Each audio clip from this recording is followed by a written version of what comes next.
요한계시록 18장을 이제 오늘부터 저희가 보실 텐데요. 큰 제목이 뭐냐면 바벨론의 패망입니다. 그런데 이 요한계시록에서 바벨론의 패망을 우리가 지난주까지 보았던 17장에서도 이 바벨론의 패망에 대해서 말씀하고 있죠. 정확히 이 바벨론의 패망은 14장부터 나온 겁니다. 14장에서 바벨론의 무너짐을 한번 설명하시고 선언하시고 17장에서는 바벨론의 패망을 선언하시되 성격이 조금 다릅니다. 17장에서는 음녀, 즉 이 큰 짐승 위에 올라탄 음녀의 멸망을 함께 이야기하고 계세요. 이것을 어떻게 이해하시면 되냐면 이 바벨론이 17장, 18장에서 무너진다라는 얘기를 창세기가 22장까지 있는 성경입니다. 22장 중에 2장을 이 바벨론의 패망에 관해서만 설명합니다. 말씀하시는데 이렇게 생각하시면 돼요. 이 바벨론의 패망을 2장에 걸쳐서 하시는데 17장에서는 신앙적으로, 영적으로 성도를 미혹하고 유혹해서 이 하나님의 은혜, 하나님의 보호하심에서 유혹과 미혹으로 잡아당겨서 이 음녀가 하나님의 백성들과 여러 사람들을 그 자신 앞에 무릎 꿇리는, 즉 영적으로 혼탁하게 하여서 사람을 하나님에게서 떨어뜨려 놓는, 그것은 믿음의 사람들과 믿지 않는 모든 이들에게 유혹으로 이 음녀가 영적으로 유혹하여 떨어뜨리는 그 바벨론, 그것이 멸망할 것이다가 17장이고요. 18장에서는 경제적으로, 정치적으로, 사회적으로 지배하고 있는 이 바벨론, 이것이 멸망할 것이다 라고 말하는 거예요. 17장에서는 신앙적으로 유혹하고 혼탁하게 하던 바벨론, 18장에서는 경제, 정치, 사회적으로 세상을 지배하고 이 세상, 즉 영적인 것을 유혹하던 것이 먼저 망한다. 그리고 눈에 보이는 육체적인 것, 이 경제적인 것, 정치적인 것을 주무르던 바벨론이 망한다. 이렇게 17장과 18장 2번 다 바벨론의 멸망을 설명하는데 17장에서는 영적인 유혹을 하던 것, 18장에서는 물질적으로 지배하고 유혹하던 이 바벨론이 멸망한다. 이 얘기는 바벨론의 완전한 멸망은 이미 선언되어져서 이 바벨론이라는 것은 보이는 것이나 보이지 않는 것이나 하나님을 대적하고 하나님을 속였던 것들은 무조건 무너진다. 즉 완전히 멸망한다 라는 의미로 2장에 걸쳐서 설명되어지고 있다라는 것이죠.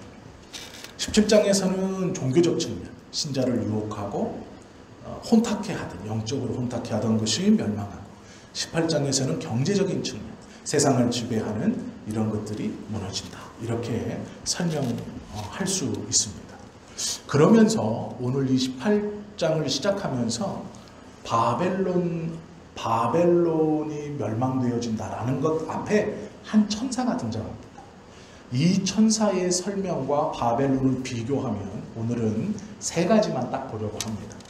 이것을 보면 18장 1절부터 3절까지에서 바벨론이 무너졌다 설명하는 이 선언이 어떻게 이루어지고 또 4절부터 이제 시작되어지는 구체적으로 무엇이 무너지는가, 어떻게 무너지는가에 대해서 저희가 더 분명히 알 수 있죠. 18장은 이 바벨론의 무너짐을 설명하고 있는데요. 1절부터 3절은 천사와 바벨론을 비교해 가면서 이 바벨론이 천사와 다른 점, 그리고 성경과 다른 점, 그래서 멸망한다, 이런 힌트를 우리에게 주고 있는 것이 1절부터 3절입니다.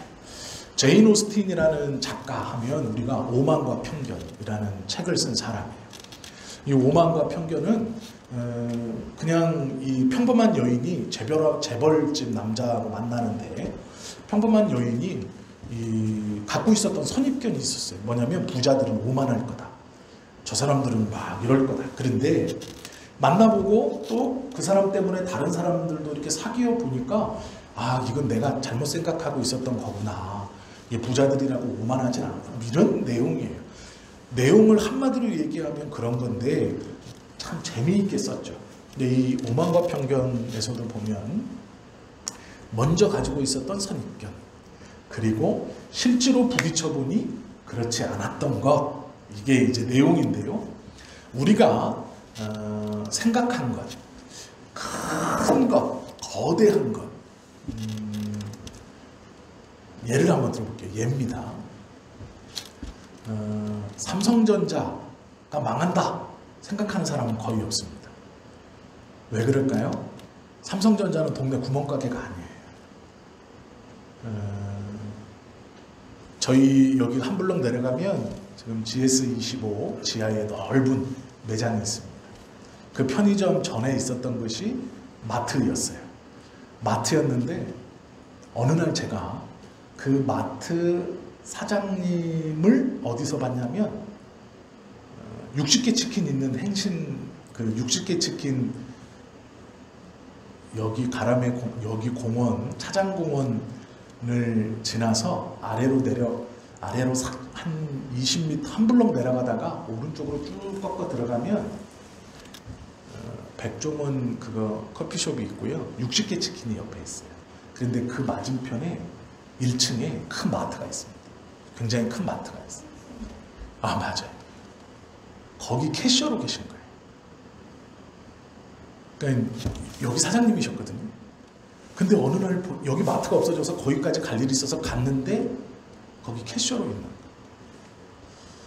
그럼 이분의 입장에서 생각해 보세요. 내가 마트 사장이었어.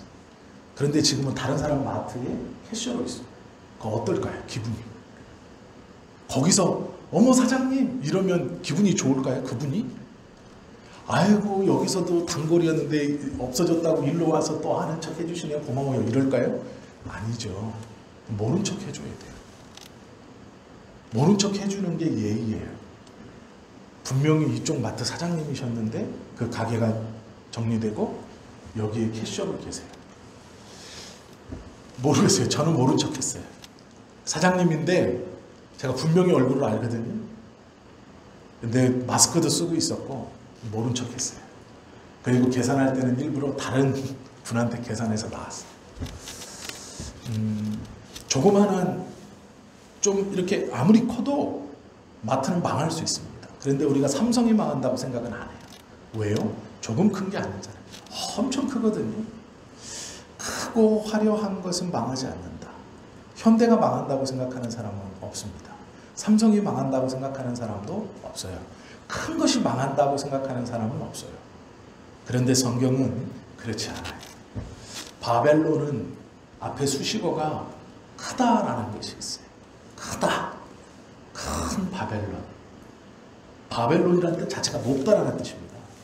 그러니까 이게 크고 높은 거예요. 크고 높은 거예요. 이것이 망한다. 세상적으로 봤을 때 어느 날 삼성이 망할 겁니다. 이렇게 말하는 거하고 똑같은 거예요. 아무도 믿지 않아요. 그런데 문제가 뭐냐면요. 커서 무너지는 게 아니고 성경에서 말씀하시는 것은 큰 것도 무너질 수 있다. 큰 것도 무너질 수 있다. 저 바벨론이 왜 망하느냐? 커서 무너지는 게 아니에요.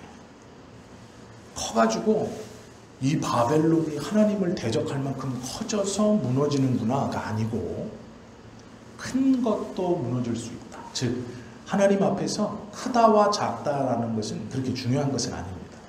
큰 것, 작은 것, 하나님은 그걸 중요하게 여기진 않아요. 작은 것이지만 어떤 것이냐, 큰 것이지만 어떤 것이냐 라고 물으시는데 이 18장의 내용을 들어가면서 우리가 편견을 갖지 말아야 되는 게 뭐냐면 바벨론이 커서 무너지는 게 아니고 큰 것도 무너질 수 있다라는 것을 기억하고 성경을 봐야 하나님의 말씀이 잘 이해가 돼요. 그러면 작은 것보다는 큰 것이 홍수나 이런 것에서 잘 버틸 수 있는데 이 큰 것이 왜 무너지느냐? 커서 무너지는 게 아니라 큰 것도 무너질 수 있는데 이 큰 것에는 세 가지가 없었어요. 성경에서 말씀하시는 세 가지가 없었습니다. 그래서 이 큰 것이 무너져요. 성경에 보면요, 이 천사가 바벨론의 멸망을 직접적으로 선언합니다. 2절에 보면 힘찬 음성으로 큰 소리로 외쳤어요. 힘찬 음성으로 크게 외쳐 이르되 무너졌도다 무너졌도다 큰 성 바벨론이야, 이렇게 말하거든요. 바벨론은 큰 성인데 천사가 무너졌다라고 얘기해요. 그런데 이 바벨론을 수식할 때 앞에 있는 큰이라는 것과 1절에 보면 천사를 수식하는 큰이라는 것, 이게 같은 단어예요. 이걸 보시면 1절에 보시면 이 일 후에 다른 천사가 하늘에서 내려오는 것을 보니 큰 권세를 가졌는데 라고 말할 때 이 천사가 가진 권세 앞에 큰이라는 단어를 붙여놨어요. 이 단어와 큰 2절에서 큰 성 바벨론이라고 말할 때 이 두 단어가 같은 단어예요. 이게 뭐냐면 바벨론이 커요. 그런데 그거를 멸망하러 내려오는 천사도 큰 거예요. 큰 영광을 가진 큰 천사가 내려와서 바벨론의 멸망을 선언하고 있어요. 그러니까 바벨론이 성경에서도 이게 크다라고 인정하고 있는 거예요. 어느 정도로 인정하고 있느냐? 하나님의 영광과 맞먹을 정도의 이 권위를 가지고 있는 거예요. 큰 성이. 그래서 그 큰 성의 멸망을 누가 외치냐면 그냥 천사가 아니고 큰 권능을 가진 천사가 외치는 거예요. 그것도 힘차고 큰 음성으로 외치는 거예요. 그러니까 이 눈앞에 있는 이 바벨론이 만만한 게 아닌 거예요. 그냥 단순히 큰 성 바벨론 이런 의미가 아니고요. 권세가 이 천사가 큰 권능을 가지고 내려와서 큰 소리로 외쳐서 무너졌다 무너졌다 할 만큼이라는 거예요. 그러니까 이걸 만만히 보면 안 돼요. 우리가 세상을 만만히 사는 게 아니죠. 이 바벨론과 천사와의 차이가 뭐냐면요, 천사는 등장을 어디서 하냐면 하늘에서 등장해요. 1절에 보시면 이 일 후에 다른 천사가 하늘에서 내려온다. 이 바벨론의 비극, 큼의 비극 첫 번째가 뭐냐면 아래로부터의 출생만 있고 하늘로부터의 출생이 없어요. 짐승이 어디서 올라와요? 물에서 올라와요. 물에서. 또 다른 짐승은 땅에서 올라와요. 그런데 천사는 어디서 온다고 성경이 말하냐면 하늘로부터 내려온다고 말하고 있어요. 그러니까 이게 첫 번째로 봐야 돼요. 아래에서부터의 출생, 아래에서부터의 일어남만 있고 하늘로부터의 출생, 하늘로부터의 내려옴이 없으면 이것은 결핍을 말하는 건데요. 무엇이냐면 아래에서 올라왔다라는 것은 바벨론의 특징인데 이것은 세상의 것으로 먹고 마시고 채운 것, 즉 아래에서부터 하나하나씩 채워서 올라온 거예요. 어떤 이 물건이 있을 때, 상자가 있을 때 어떻게 채워지는 거냐면 이 상자 밑에서부터 이렇게 해서 그 상자 속으로 밑에서부터 줄줄 이렇게 채워짐을 뜻하는 거예요. 이게 아래에서 올라온다라는 표현의 정의입니다. 아래에서부터 위로 쭉 채워지는 거예요. 근데 문제는 위에서의 출생이 없다라는 얘기는 뭐냐면 위에서 부으시는 것을 받으려면, 이게 받으려면 아래에서 채워지는 것을 쭉 빼야 위에서 흐르는 것을 받아서 이렇게 채워지는 거예요. 거꾸로. 그런데 아래에서 채워지던 것을 빼지 않고 그대로 채워 올려 있으면 위에서 부어지는 것이 채워지는 게 아니고 이렇게 밀어내는 거예요. 위에 거를. 그래서 차지 않도록. 이게 어떤 의미냐면 이런 겁니다. 성경에서는 설명을 이렇게 하고 있거든요. 제가 설명한 대로 아래에서부터 채우던 것이 비워지지 않으면 위에서 채우는 것이 눌러서 채워지는 게 아니라 이걸 이렇게 비우지 않으면 위의 것이 차지 않는다. 이 설명인데 요한계시록 18장에서는 이렇게 쉽게 풀면 이거예요.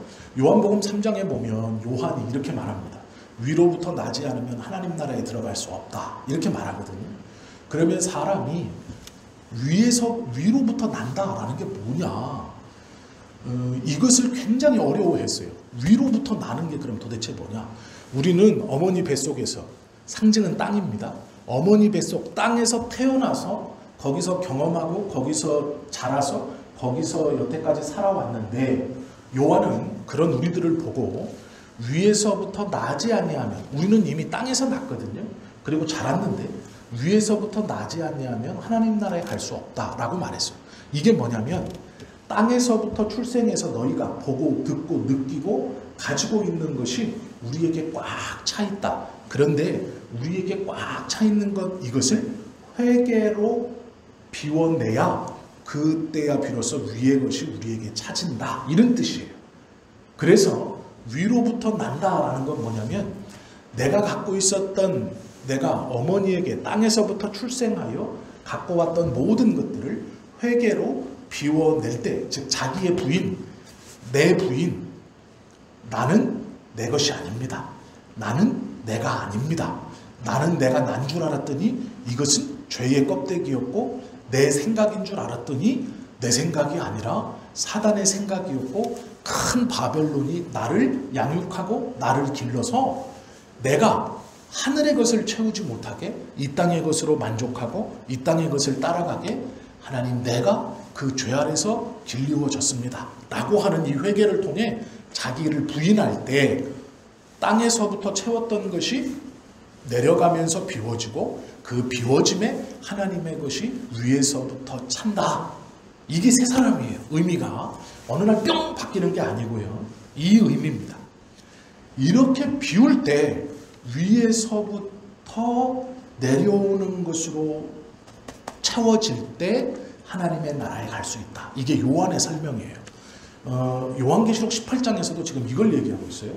천사를 얘기하면서 이 큰 성 바벨론의 멸망을 선언하는 천사를 얘기하면서 이 천사가 하늘로부터 와요.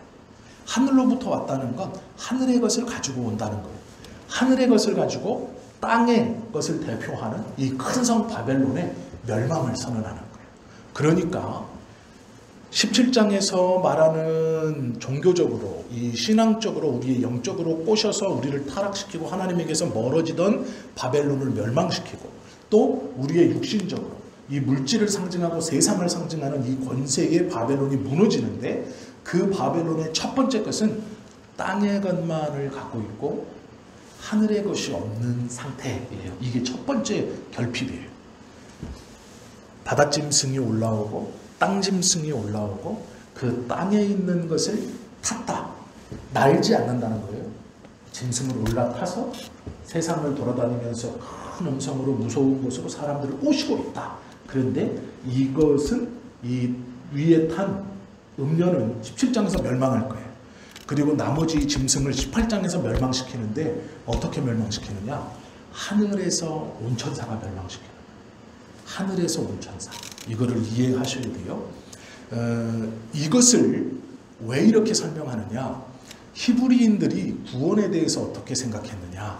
즉 하나님이 이스라엘 사람들에게 구원을 선언하실 때 이렇게 설명했어요. 히브리서 2장 1절에서 4절 말씀이, 이 말씀이 요한복음 3장하고 이 히브리서 2장 1절에서 4절 말씀하고 요한계시록 18장 1절, 2절, 3절 말씀이 연결되어 있는 거예요. 같은 주제 안에서 설명되어 있는 건데 제가 읽어드릴게요. 구원을 어떻게 하면 이렇게 말해요.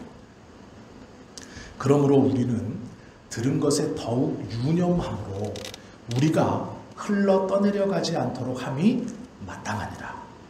이제 고정되어 있는 게 아니라 흘러 떠내려가요. 흘러 떠내려가면 안 된대요. 잘 버티는 게 마땅한데, 천사들을 통하여 하신 말씀이 견고하게 되어 모든 범죄함과 순종하지 아니함이 공정한 보응을 받았거든. 그러니까 하나님에게서 옳지 않는 것은 이미 벌을 받았다, 이런 말이고요. 우리가 이같이 큰 구원을 등한히 여기면 어찌 그 보응을 피하리요. 이 구원은 처음에 주로 말씀하신 바요 들은 자들이 우리에게 확증한 바니, 하나님도 표적들과 기사들과 여러 가지 능력과 및 자기의 뜻을 따라 성령이 나누어 주신 것으로서 그들과 함께 증언하셨느니라. 이렇게 말하고 있어요. 이게 쉬운 말이 아닌데 어려운 말이에요. 구원에 대해서 설명하면서 이스라엘 백성들, 히브리인들에게 뭐라고 설명했냐? 구원은 어떤 것이냐면 떠내려가지 않는 겁니다. 떠내려가지 않는 것인데, 이 떠내려가지 않는다는 게 무슨 의미냐면 천사들을 통하여 하신 말씀이 있어요. 범죄한 것과 옳지 않은 것, 즉 하나님에게서 벗어나는 것은 이미 보응을 받았다. 그러니 너희는 떠내려가지 않도록 잘 버텨라. 너희가 만약에 악을 행하면 떠내려갈 것이다. 그러니 악을 행하지 말고 버텨라.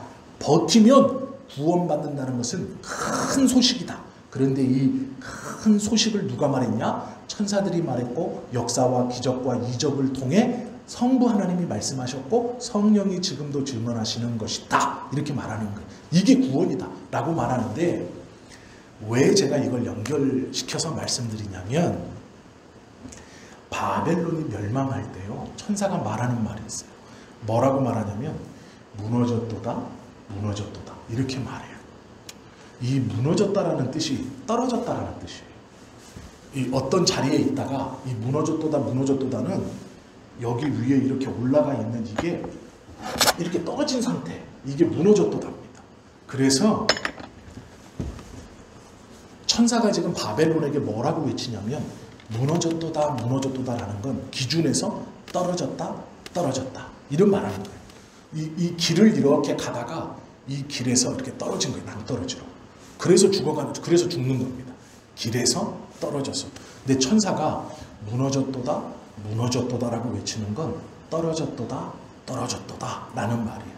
그러면 히브리서 2장에서 유대인들에게, 히브리 사람들에게 구원을 설명할 때 구원을 뭐라고 설명하셨냐?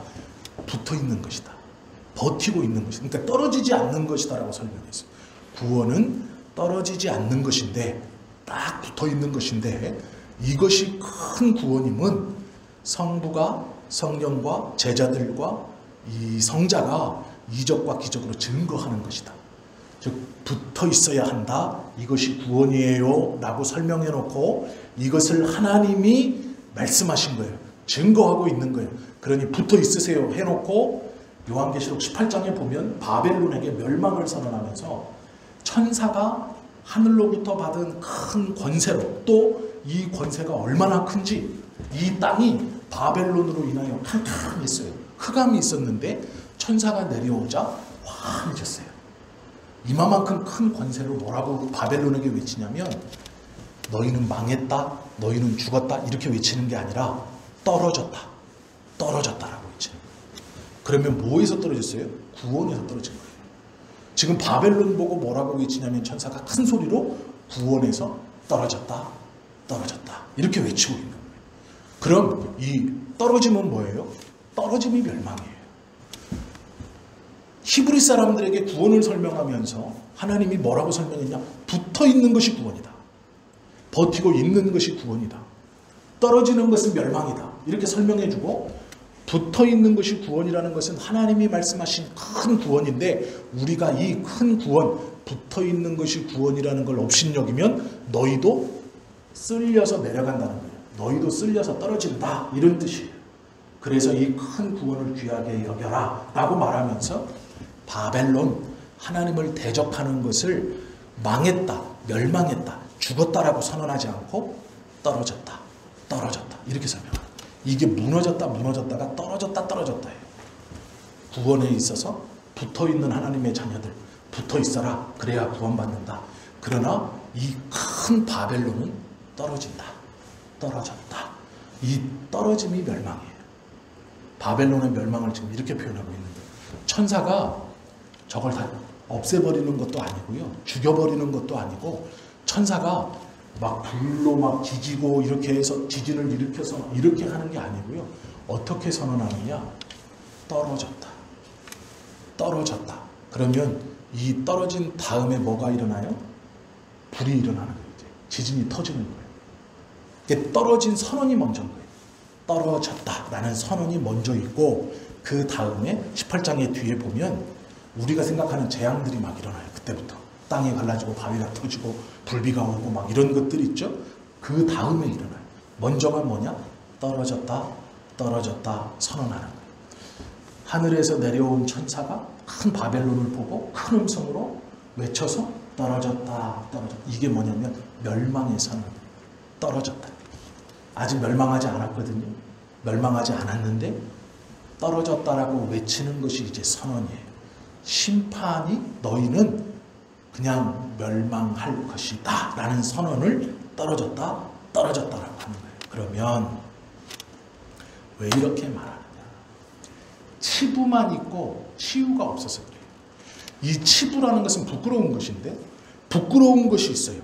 요한계시록 18장 13절에 보면 이렇게 말하고 있거든요. 계피와 향료와 향과 향유와 유향과 포도주와 감람유와 고운 밀가루와 미리요 소와 양과 말과 수레와 종들과 사람의 영혼들이라 이렇게 말해요. 이게 뭐냐면 치부를 감추는 이 것들이에요. 치부는 부끄러운 것이거든요.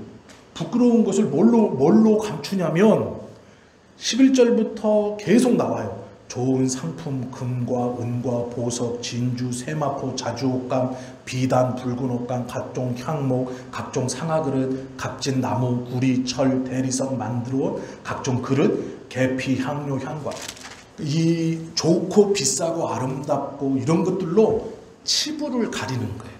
이 바벨론이 멸망, 떨어졌다, 떨어졌다, 멸망했다, 멸망했다라고 말하는 이 음성이 있은 후 왜 바벨론이 멸망하느냐? 커서가 아니라 세 가지가 없기 때문인데 첫째는 하늘로부터 채워짐이 없어서 망하는 것이고 두 번째는 치유가 없기 때문이에요. 치부가 자꾸 드러나는데 그 치부를 온갖 화려한 것들로 갖다 붙여서 감추고 있는 거예요. 보기에만 좋게 온갖 것들로 포장하고 꾸며서 아름답고 막 이쁘게 또 치부에서 상처가 막 골라서 막 고름이 나오고 냄새가 나는데 그걸 계피향과 향료를 갖다 들이부으면서 냄새를 바꿔버리는 거예요. 이게 바벨론의 말이에요. 사치를 통해 치부를 감추는 거예요. 화려함을 통해서 그 상처와 아픔, 고름들을 할 수만 있으면 마지막까지 가려버리는 거예요. 그런데 뭐까지 가느냐? 사람들의 영혼들까지로도 그걸 감춘다. 물건뿐만 아니라 사람의 영혼을 붙들어다가 바벨론은 자기의 치부를 감추기 위해서 그 영혼들까지도 이용한다라는 말씀이에요. 이 수단과 방법을 가르지 않으면서 치부를 감춘다라는 이것은 바벨론은 화려함이나 어떠함으로 커서 무너지는 게 아니라 이 치부로 인해서 무너지는 거예요. 썩어가는 것인데 그걸 고치지 않고 그냥 그대로 겉에만 막 덧바르는 거예요. 이것저것 더 바르는 거예요. 완전한 치유는 언제 일어나느냐? 하나님께서 우리에게 주실 때만 일어나죠. 완전한 치유. 그래서 성경에서요, 큰 구원이라고 말할 때 큰 자가 붙으면 하나님이 하시는 거고요. 큰 은혜라고 말할 때 그 큰 자가 붙으면 은혜를 하나님이 주신다는 뜻이고, 큰 위로라고 말할 때도 이 큰 자가 붙은 위로는 하나님이 직접 주시는 위로예요. 그래서 하나님이 주시는 것은 이 말이 붙어요. 요한계시록 18장 1절에 보면 이루에 다른 천사가 하늘에서 내려오는 것을 보니 큰 권세를 가졌는데 그의 영광으로 땅이 환하여지더라 라고 말하고 있어요. 땅을 사람으로 바꿔서 한번 생각해 보세요. 큰 권세를 가졌는데 그의 영광으로 사람이 환하여지더라. 이렇게 바꿔보시면 하늘에서 난 것, 하늘에서 채워주시는 것으로 사람이 바뀐다라는 거예요. 사람이 환하여진다라고 우리가 받아들일 수 있는 거예요. 이것은 치유를 의미하는 거예요. 화려하게 치장하고 냄새를 가리기 위해서 이것저것 들려붓고 하다가 결국 아무리 갖다 붙이고 사람으로 갖다 붙여도 그 치부가 가려지지 않을 때 큰 성 바벨론은 어둡게 만드는 거예요. 보지 못하도록. 화려한 것을 갖다 붙이고 갖다 붙이고 갖다 붙여서 치부를 가렸어요. 자주색 옷을 입고 옷을 입고 옷을 입고 가렸어요. 그래서 옷을 이만큼 입어서 자기가 난 상처가 보이지 않게, 냄새가 나지 않게, 치부가 드러나지 않게 화려한 것들로 꾸몄어요. 그리고 사람들을 현혹했는데 그게 더 이상 통하지 않으면 어둡게 만든다. 모든 걸 어둡게, 캄캄하게 지정의를 닫아버려요.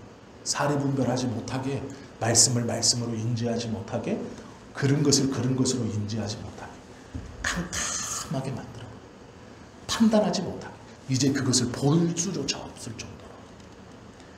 하나님께서 환하게 하신다라는 것은 바꾼다, 치유한다라는 뜻이거든요. 제가 이번 주에 감사한 일이 하나 있었어요. 그게 뭐냐면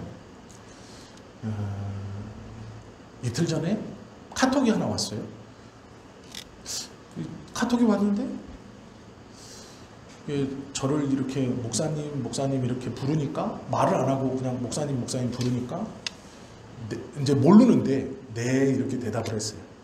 그래서 혹시 언제 중국에 계셨던 목사님이시죠? 그래서 네 맞습니다 이렇게 대답을 했어요. 그랬더니 자기가 자기 얘기를 쓰는 거예요.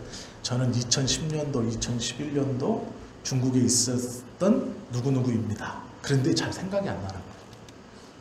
2010년도면 벌써 10년도 더 전이잖아요. 생각이 잘 안 나는 거예요. 누구지? 근데 이제 거기서 잘 모르겠습니다 이럴 수는 없으니까 네 안녕하세요 반갑습니다 새해 복 많이 받으세요 이랬어요. 근데 이제 그 친구가 써놓는 거예요. 그때 제가 행복한 교회에서 세례를 받았습니다. 근데 딱 그 말을 딱 들으니까 생각이 나는 거예요. 누군지. 목사님께 세례를 받았습니다. 교회를 처음 나갔는데 거기서 세례를 받았습니다. 근데 딱 생각이 나는 거예요. 얼굴이. 그리고 이름이 딱 매칭이 되는 거예요. 그래서 김 누구누구입니다 하는데 딱 기억이 나더라고요. 그래 기억한다. 잘 지냈니? 어쩌니 막 했어요. 학교 졸업하고 그래서 결혼은 했고 그랬더니 결혼 아직 안 했대요. 하는데 안부 인사하고 끝났어요. 그런데 갑자기 그 친구가 그러는 거예요. 목사님 저희가 헌금을 좀 하고 싶은데 큰 돈은 아닌데 목사님 헌금을 좀 하면 너무 좋을 것 같아요. 그래서 제가 너무 고맙습니다. 계좌번호 알려줬어요. 교회 계좌를 알려줬죠. 이제 교회 계좌에 이제 헌금을 했는데 너무 작은 금액이라 목사님 죄송해요.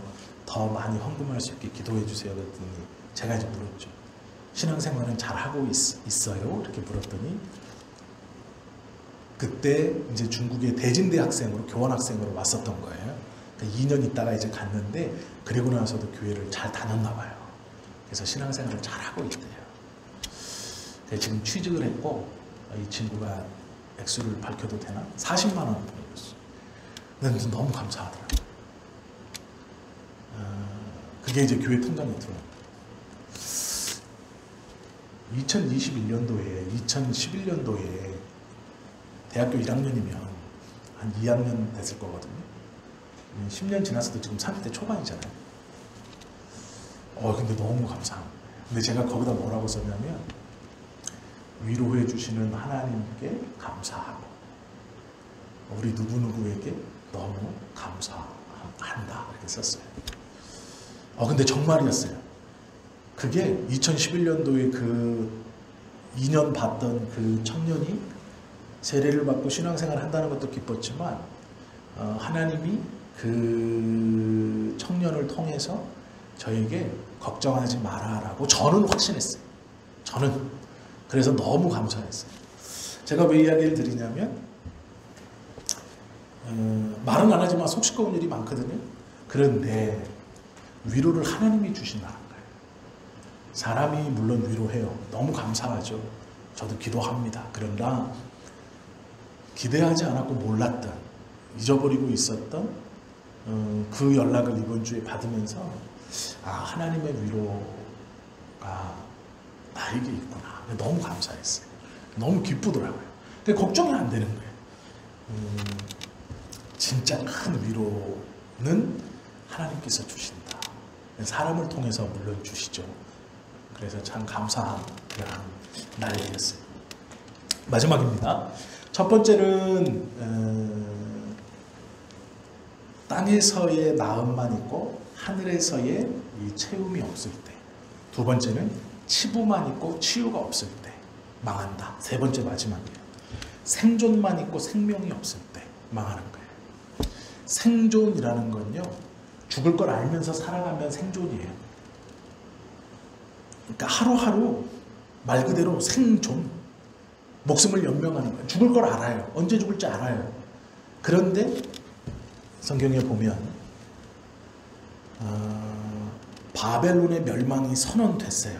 2절에 보면 무너졌도다. 이미 멸망이 선언된, 떨어짐이 선언된 그 바벨론은 이제 생존하는 거예요. 죽을 날짜 받아놓고 그 날짜를 향해 가는데 생존이에요. 하루하루가. 그러니까 먹고만 사는 거예요. 거기에서 새로운 비전을 꿈꾼다거나 새로운 소망이나 희망을 가질 수 없어요. 그냥 하루하루를 죽지 못해 사는 거예요. 죽는 날을 받아놓고 그날이 언제인지 모르니까 그냥 하루하루를 사는 거예요. 그러니 마음에 불안함만 있고 두려움만 있고 어떠한 것도 기쁘지 않고 감사도 없고 새로운 것들을 꿈꾸거나 새로운 것들을 계획하거나 새로운 것에 대한 도전이나 이런 게 있을 수 없죠. 왜요? 생존하는 삶이기 때문에 그래요. 죽을 날 받아놓고 하루하루 사는 거예요. 생명은 달라요. 새로운 것을 꿈꿔요. 새로운 것을 계획해요. 왜요? 우리는 버티고 있는 자거든요. 하나님께서 오시는 그날까지 버티는 자예요. 생존하는 자가 아니에요. 죽을 날 받아놓고 하루하루 살아가는 사람들이 아니에요. 우리는 노숙자처럼 이미 다 뺏기고 한 끼 한 끼 어떻게만 해결하면 내 눈앞에 한 끼만 해결하고 또 다음 배고프기 전까지만 어떻게 살아가고 하면 되는 사람들이 아니에요. 하나님이 우리에게 많은 것들을 맡겨주셨고 수많은 비전과 꿈들을 꾸게 하셨고 그것들을 이룰 수 있도록 우리에게 많은 기도의 은혜들 또 하나님께서 치유들 위로부터 부으심의 새로운 생명과 이 놀라운 것들을 말씀을 통해서 찬송을 통해서 기도를 통해서 부어주고 계시는 거예요. 생명이 있는 사람은 이 천사처럼 힘찬 음성으로 외치는 사람이에요. 살아있는 거죠. 그러나 생존하는 것은 죽을 날 받아놓고 하루하루 사는 거예요. 꿈도 없고 비전도 없고 기쁨도 없고 감사도 없고 그냥 사는 거예요. 눈 뜨면 사는 거지 뭐. 죽지 못해 살지 뭐. 안 죽으려고 먹죠. 뭐 오늘 하루 살면 되죠. 뭐 내일이야 뭐 난 모르죠. 이런 삶은요 생존이에요. 죽을 날 받아놓고 그냥 하루하루 사는 거예요. 그렇게 사는 것은 하나님의 자녀들의 삶이 아니에요. 그리스도인들의 삶이 아니에요.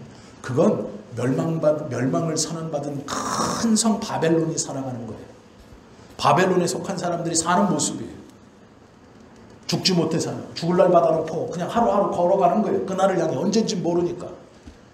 그러니까 무기력하고 아무것도 해보려고 하지 않고 어떤 꿈도 비전도 없어요. 그냥 밥 먹고 사는 것이 괜찮아요. 별일 없어요. 아니에요. 그게 아니에요. 생존의 삶은 아무것도 이뤄낼 수 없어요. 생명을 꿈꿀 때, 생명을 가질 때 기뻐할 수 있고 감사할 수 있고 새로운 것들을 꿈꾸고 기도하고 소망하고 그것을 이루기 위해서 하나님 앞에 간절히 매어달리고 하루하루를 부지런히 뛸 수 있는 살아있는 기도가 내 안에서 고백되어지는 거예요. 생명이 있을 때 우리가 하나님의 것을 소망하고 하나님의 뜻을 이루기 위해서 부지런히 살아갈 수 있는 거예요. 하루하루 더 그냥 아무런 것 없이 살아가는 삶이 아니라 그 삶의 모습과 발걸음이 다른 거죠.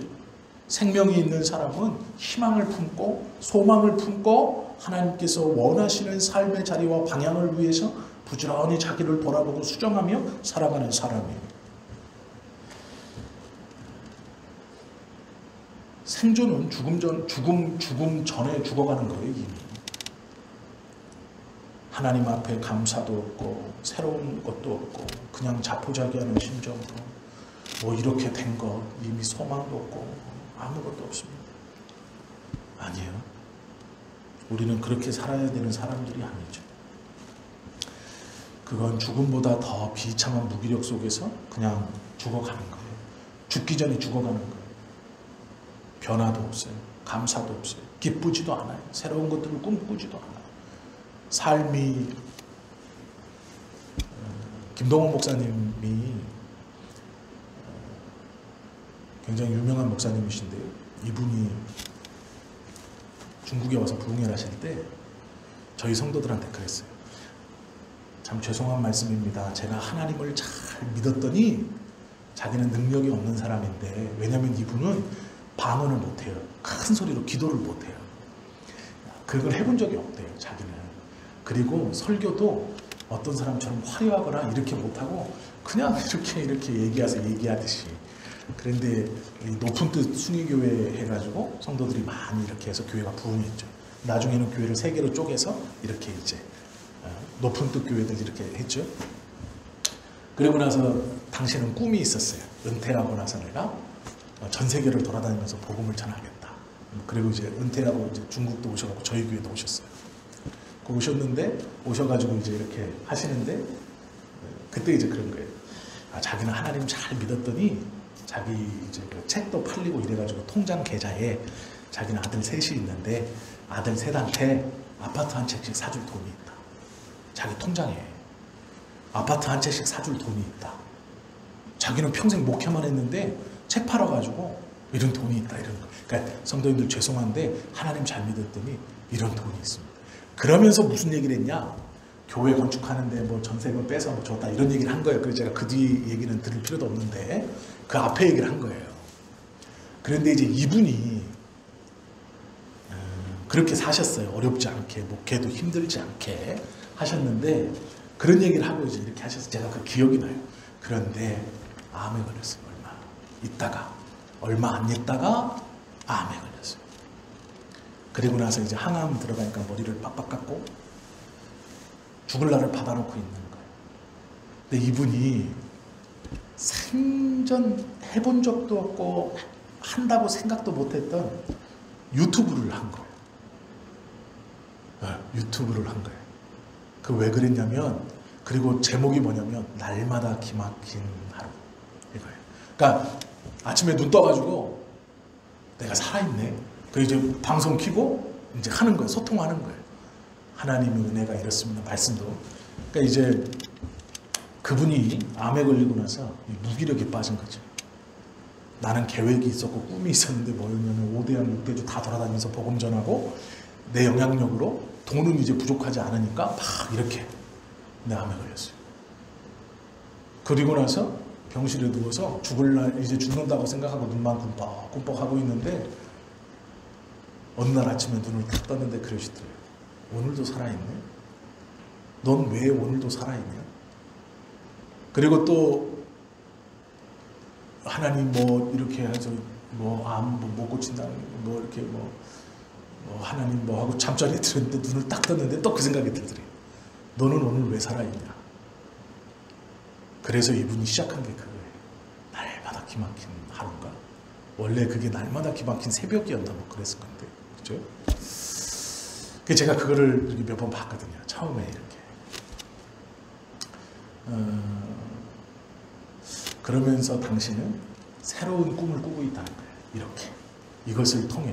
암에 걸려서 모든 목사들이 불쌍하다 그랬는데 자기는 새벽에 1회 이렇게 켜서 일어나서 해나가는 것이 너무 큰 기쁨이고 너무 큰 감사라는 거예요. 하나님의 위로와 치유가 뭐냐 이런 거예요. 몸이 건강해지는 것만이 치유가 아니에요. 살아있는 것. 살아있다는 건요. 몸이 막 건강해서 내가 펄펄 날아다니고 뛰어다니고 이게 살아있는 게 아니에요. 살아있다는 건 감사할 수 있는 사람, 기뻐할 수 있는 사람, 새로운 것을 꿈꾸는 사람, 이게 살아있는 사람. 하나님의 치유가 임하면 사람은 살아있게 돼 있어요. 생존이 아니라 생명이 있으면 그렇게 사는 거예요. 감사하면서, 기뻐하면서, 새로운 것을 꿈꾸면서, 현실에 매몰되지 않고 새로운 것들을 기대하고 소망하고 하나님 앞에 기도하면서 하루하루를 생존이 아닌 생명으로 살아내는 거죠.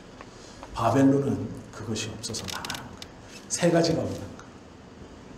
첫째는 위로부터의 채우심이 없어요. 2번째는 치부만 있어요. 3번째는 생존만 있어요. 아래로부터 받은 생명, 그 아래로부터 받은 것이 중요하다고 움켜쥐고 회개로 이것을 흘려보내지 못하니 위의 것이 차지하나 망하는 것. 치부를 감추려고 하지 그거를 치료하지 않아서 망하는 것, 죽는 것. 하루하루 날짜 받아놓고 생존하는 것으로 죽는 거예요. 생명이 없어서. 그렇기 때문에 떨어지는 거예요. 아래로부터의 출생만 있고 화려하게 꾸민 치부만 있고 생존만 있으면 무너져요. 떨어지는 거예요. 출생이 있고 위로부터의 출생이 있고 치유가 있고 생명이 있을 때 버티고 서 있는 거예요. 구원이라는 건 버티는 겁니다. 그 자리에 서 있는 것, 떨어지지 않는 거예요. 그것은 하나님께서 우리에게 말씀해 주신 바예요. 히브리서 2장 1절 4절 말씀 제가 다시 한번 읽어드릴게요. 잘 들어보세요. 그러므로 우리는 들은 것에 더 유념함으로 우리가 흘러 떠내려가지 않도록 함이 마땅한가.